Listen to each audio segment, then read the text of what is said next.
I'm Fletcher Roden, and this is Tracking the Lone Wolf, based on my new book, Tracking the Lone Wolf, The Sigma at Work, at Home, and at Play.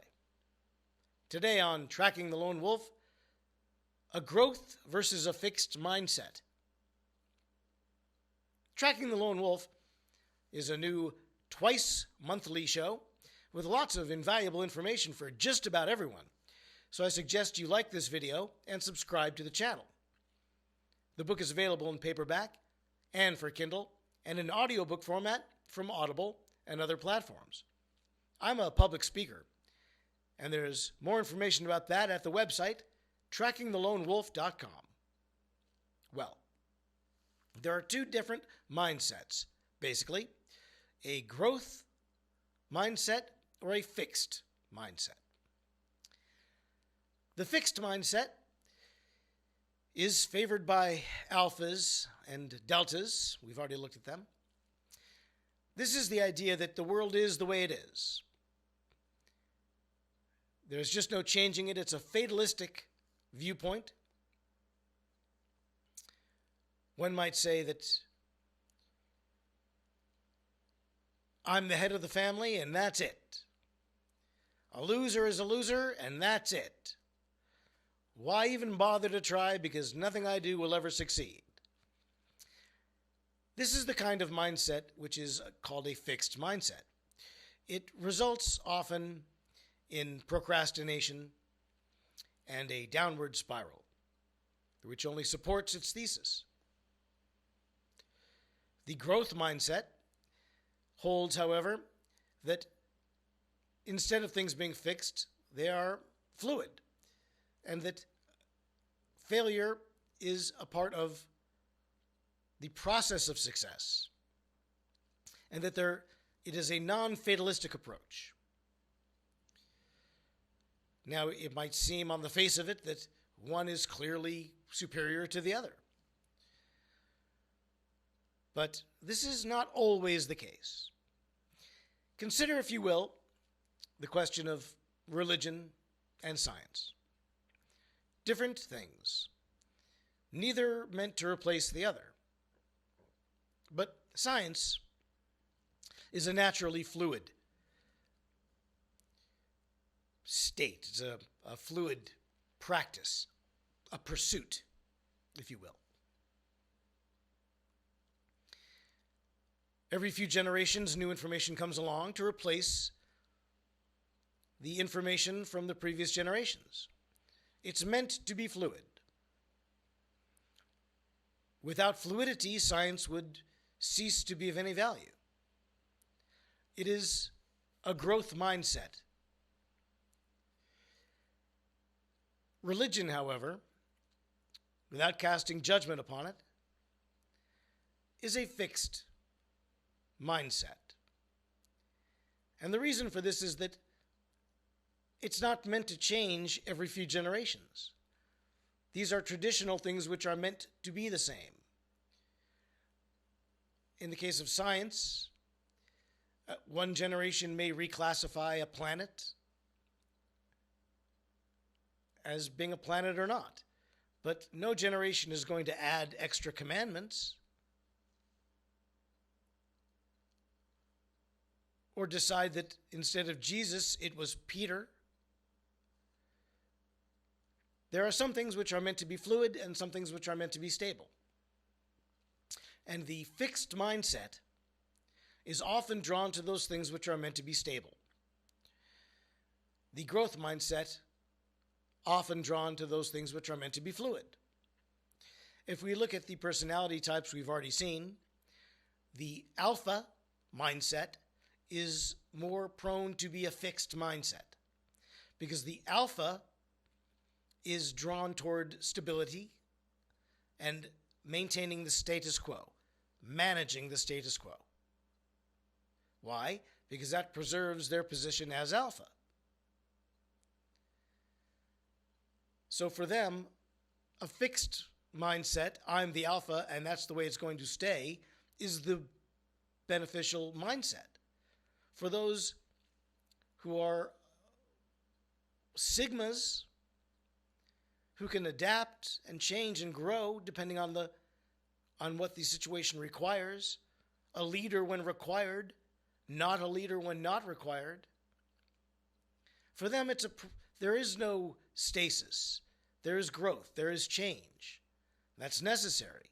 It's necessary for the lone wolf to be able to grow and change because the lone wolf doesn't have the stability which the alpha has. That's what the alpha wants to keep, the stability.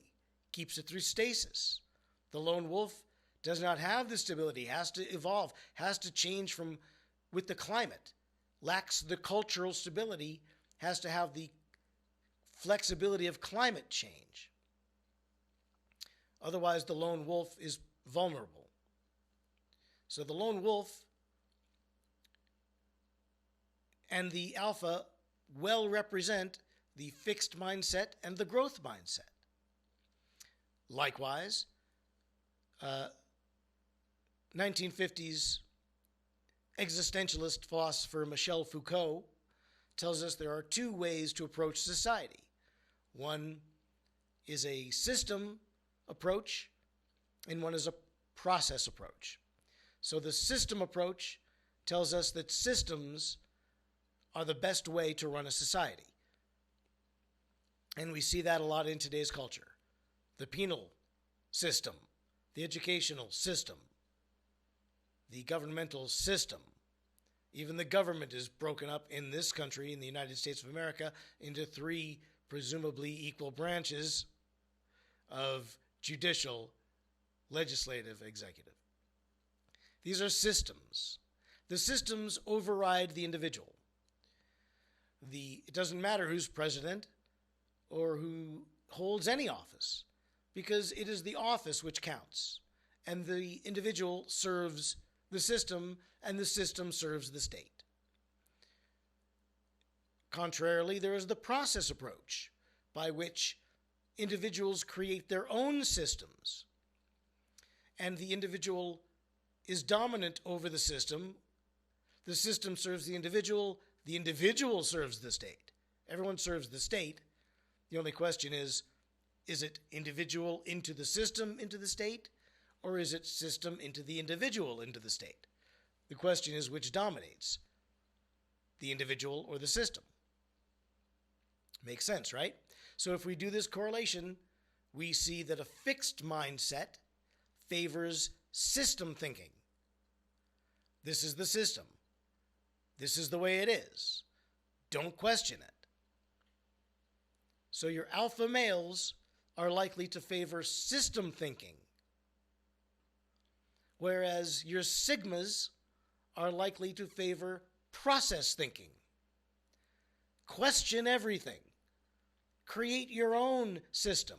Why? Because the sigma is not so reliant on the community, on the state. But the alpha male is, the alpha mindset. So the alpha mindset has to have a fixed mindset, which is system-oriented. Because a fixed system serves the alpha best. The sigma favors a growth mindset and a process approach. Because being less reliant on the state, the process is what benefits the lone wolf the best. This is one of the reasons that the alpha and the sigma often conflict, and they just don't get along. It has to do with the way they process their thoughts and their feelings, introverted or extroverted. But it also has a lot to do with the reliance on the state. And I don't just mean the government state, I just mean the state of a community. The lone wolf does need society, but the alpha needs it more. So the alpha is tending to be fixed-minded, system-oriented, the sigma tending to be growth-minded, process-oriented. And those are basically two ways of looking at life. And that brings to an end our analysis of fixed-minded and growth-minded perspectives and related issues. I hope you see how they're all coming together. You can read more about this in my book, Tracking the Lone Wolf, the Sigma at work, at home, and at play. It's available in paperback and for Kindle and audiobook format from Audible and other platforms. Visit the website, trackingthelonewolf.com. I'm Fletcher Roden, and this has been Tracking the Lone Wolf. See you next time.